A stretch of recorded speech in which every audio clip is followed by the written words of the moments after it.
ঠিক সময় আজ পৌঁছ যাইছে রে কিন্তু বাবা তুই ঠিক কাই গেছ এ সবু সতা কথা শুনিলে তুই খুশিরে পাগল হইছ এ আমার শুন সেসব শুনিয়া পাই মুখের সময় নাই সে অধপনা মো নারে পুলিশ আগে রেখা দিয়ে দিয়েছে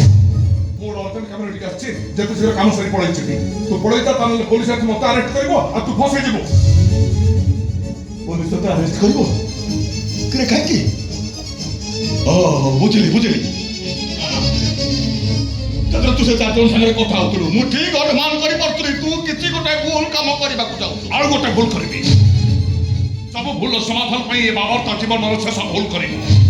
ସେ ଜଗନ୍ନାଥ ମୋର କେଲେ ଦରକାର ପଡ଼ିଲେ ମୋ ସାମ୍ନାକୁ ଯିଏ ଆସିବ ମୁଁ ତାକୁ ଜବାଇ କରିଦେବି ତୁ ଆଛୁ କାହାକୁ ଜବାଇ କରିବା ପାଇଁ ହେଲେ କିଛି ଶୈତାନ ଚକ୍ରାର କରୁଛନ୍ତି ତୋ ମା ଭଉଣୀକୁ ଜବାଇ କରିବା ପାଇଁ ଏ ବାବା ତ ଗଦେଇ ଟାଣୁ ନା ବାଲ ବି ପିଉ ନା କଣ ଏମିତି କହୁ ଦେଉଛୁ ମୋର ନେଇ ଆମ ନେଇ ବହନ ଆସିଲେ କୋଉଠୁ ତାମାନେ ଆଉ କୋଉଠି ଦୁସରି ଶାଦି କରିଦେଲୁଣି ଠିକ ଅଛି ମୋ କାମ ସର୍ବ ଆସିବି ନେଇ ଆମ ନେଇ ବହନକୁ ଦେଖା କରିବି ତୋ ମା ସାଙ୍ଗେ ଦେଖା କରିବା ତ ନିହାତି ଜରୁରୀ ତୋ ମା ତତେ ଦେଖିବୁ ବୋଲି ଭାରି ବିକଳ ହଉଛି ଆ ତୋ ମା ସାଙ୍ଗେ ଦେଖା କରିସାରି ହେ ଭାଇ और नहीं आमा कोन डाक्तरखाना नर्स अछि ना डाक्टरनी अछि ନାଇଁ ଏ ଡାକ୍ତରଖାନାରେ ତୋ ମା ରୋଗୀ से रोगी ऑपरेशन लगे आने तो टंकार करा सोचबा ना कि ए बाबर राज्य मेडिकल रो गोटे रोगी को किडनैप करबा କିନ୍ତୁ ଗୀତା ସାଙ୍ଗରେ ଦେଖା କରିବା ତ ନିହାତି ଜରୁରୀ गीता ହଁ को गीता ଗୀତା ପଣ୍ଡା ए अप्पा से गीता पंडा को मुखाले देखा करिबी मु ताको जबाई करताबे ଆରେ ସେଇ ଗୀତା ପଣ୍ଡା ହଉଛି ତୋରି ମା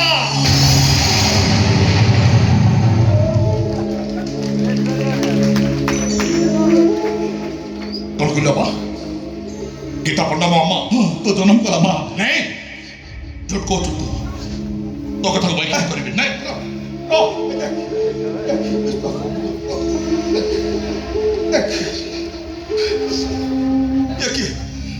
କିଏ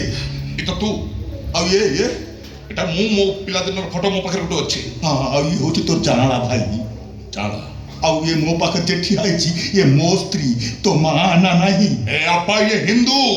अरे से हिंदू तू हिंदू ମୁଁ ବି ହିନ୍ଦୁ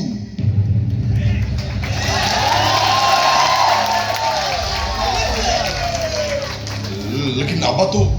मस्जिद जाइचो ମନ୍ଦିରରେ ଯେ ଦିଅ ମସ୍ଜିଦରେ ସେଇ ଆଲ୍ଲାହ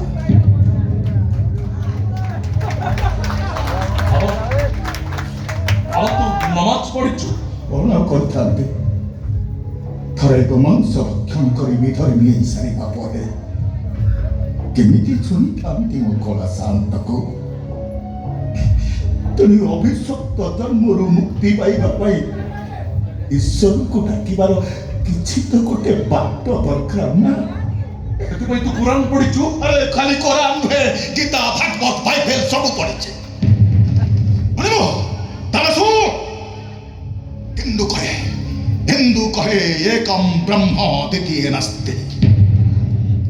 মুসলমান কহে লা ইলাহা ইল্লাল্লাহ খ্রিস্টান কহে there is the only one God not the second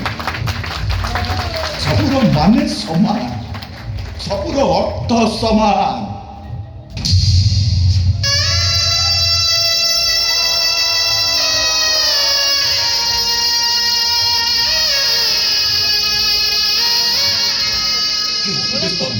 ଚାଲ ତୋ ମା ପାଖକୁ ଯା ତୋ ମାର କରୁଥିଲେ ଭୁଲ ମାଗିସାରୁ ଦେଖିବୁ ତୋର ସବୁ କିଛି ବଦଳିଯିବ ଆରେ କାଲି ତୋ ମା ନୁହେଁ ତୋ ସାନ ଭଉଣୀ ସୁନା ବେଟି ଅଛି बाबा तू कौन बोलू सुना मोर बहन ଆରେ ମୋ ପିଲାଦିନର ସାଙ୍ଗ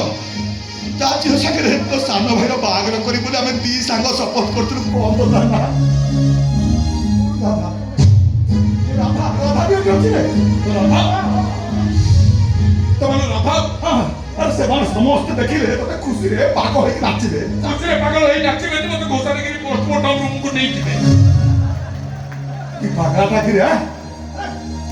ପୋଷ୍ଟମର୍ଟମ କୁ କାହିଁକି ନେବେ ତୋ ମାଆକୁ ଦେଖା କରିସାରିବା ପରେ ତୋର ଆଉ ଗୋଟେ ବଡ଼ କାମ ଅଛି ଆଉ ଜମିଦାର ଥିଲେ। ତାଙ୍କ ଘରେ ପୁରୁଷ ଧରି ଗୋଟାଏ ଅଷ୍ଟ ଧାତୁର ଜଗନ୍ନାଥ ମୂର୍ତ୍ତି ଅଛି। ସେ ମୂର୍ତ୍ତିକୁ ଚୋରି କରି ନେବା ପାଇଁ ବାଂଲାଦେଶରୁ କିଛି ପଠାଣ ଓଡ଼ିଶାକୁ ଆସିଛି। ଆଜିଠାରୁ ସେ ମୂର୍ତ୍ତିର ସୁରକ୍ଷା ଦାୟିତ୍ୱ ହେଲେ ବାବା ଏ କଥା କାହାକୁ କହିବୁନି। ମୁଁ ଯାଉଛି ତ ମାଆକୁ ସବୁ ସତ କଥା କହିଦେବି। ବାବା ସେ ମୂର୍ତ୍ତିର ସୁରକ୍ଷା ଦାୟିତ୍ୱ ତ କାହାକୁ ଏ କଥା କହିବନି।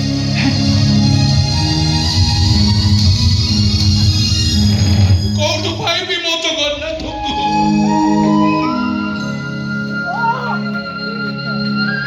କୋଉଠୁ ଆଉ ପାଇବି ମୋ ଜଗନ୍ନାଥଙ୍କୁ? ମୋର ଏଇ ହାତରେ ମୋ ଜଗନ୍ନାଥଙ୍କୁ ସେ ରୋହିଙ୍ଗ୍ୟା ପଠାଣକୁ ଦେଇଦେଇଛି। ଜଗନ୍ନାଥ ନିଶ୍ଚୟ ମତେ ଅଭିଶାପ ଦେବେ, ମତେ ନର୍କ ଯନ୍ତ୍ରଣାରେ ଘାଣ୍ଟି ମାରିବେ। ନାଇଁ, ମୁଁ ଯେତେବି ଦିନ ଭାଇ ଆପଣଙ୍କର ଅଭିନୟ କରିଛି ମୁଁ ଶୁଣିଛି ଜଗନ୍ନାଥ ଜଗତ ଯାକର ବାପା, ଆମ ସମସ୍ତଙ୍କର ବାପା ସିଏ। ଆମେ ସମସ୍ତେ ତାଙ୍କ ସନ୍ତାନ। ସେ ସମସ୍ତଙ୍କୁ କ୍ଷମା କରିଦିଅନ୍ତି। ସେଦିନ ତାଙ୍କ ଭକ୍ତ ଶ୍ରୀବତ୍ସ ବ୍ରାହ୍ମଣ ତାଙ୍କୁ ଗୋଇଠା ମାରିବା ପରେ ବି ଜଗନ୍ନାଥ ତା ପାଦକୁ ଆଉଁସି ଦେଇଥିଲେ ଆଉ ତାକୁ ତାଙ୍କ ଭକ୍ତ ତାଲିକାରେ ଯୋଡ଼ି ଦେଇଥିଲେ। ଏ ଜଗନ୍ନାଥ, ମୁଁ ବି କାନ ଧରି ଭୁଲ ମାଗୁଛି ଠାକୁରେ, ମତେ ବି କ୍ଷମା କରିଦିଅ। ମତେ ବି ତମ ଭକ୍ତ ତାଲିକାରେ ଯୋଡ଼ି ଦିଅ। ତୋର ଭକ୍ତ ତାଲିକାରେ